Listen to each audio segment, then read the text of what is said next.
আসসালামু আলাইকুম, সবাইকে জুম্মা মোবারক। সবাই কেমন আছেন? আশা করতেছি ভালো আছেন। আলহামদুলিল্লাহ আমরাও ভালো আছি। তো আমার মেয়ে বলেছে আজকে কাচ্চি খাবে, তার জন্য কিন্তু একদমই যে কাচ্চি রান্না করতেছি। কারণ যেহেতু হাজব্যান্ড বাসায় নাই, মেয়ে যারা খেতে চায় সেটাই কিন্তু রান্না করা হয়। আর আমরা মানুষ দুইজন, অল্প স্বল্প রান্না করলেই হয়ে যায়। দেখতেই পাচ্ছেন কত সুন্দর কালারটা এসেছে। আর আমি কিন্তু কাচ্চিটা রান্না করি ঘি দিয়ে, অনেক মজা হয় আর অনেক স্বাদ হয়।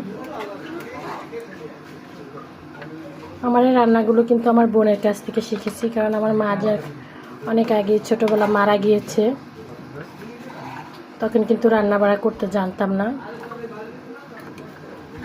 আলহামদুলিল্লাহ এখন কিন্তু খুব সুন্দর করে রান্না করতে পারি।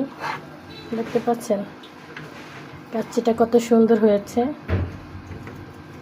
সবসময় হাজব্যান্ডকে মিস করি, যেহেতু হাজব্যান্ড দূরে থাকে, তো ভালো কিছু রান্না করলে হাজব্যান্ডকে কিন্তু অনেক মিস করি।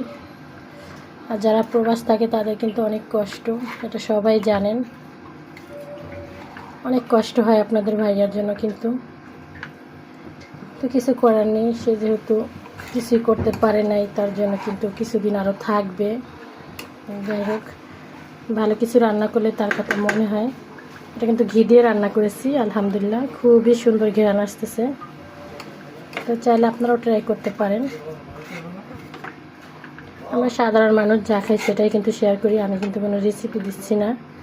এটা কিন্তু আমি সব ভিডিওতে বলে দিই, যেহেতু আমি ডেলি ভিডিও দিই, তার জন্য সব প্রকারের ভিডিওটাই বেশি দিই। যেহেতু আমি মেয়ে মানুষ, রান্নাবাড়াটা বেশি করি, রান্নাবাড়ার ভিডিওটাই বেশি দিই।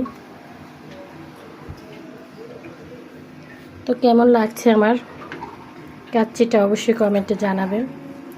আর কি একটা ঘ্রাণ বের হচ্ছে। কাচ্চির কিন্তু মূলত আলুটাই সবচেয়ে বেশি মজা। আমরা কিন্তু আলুটা অনেক পছন্দ করি কাচ্চির। তোমরা কে কে পছন্দ করো অবশ্যই কমেন্টে জানাবা। সবাই ভালো থাকবা, সুস্থ থাকবা। আল্লাহ হাফেজ।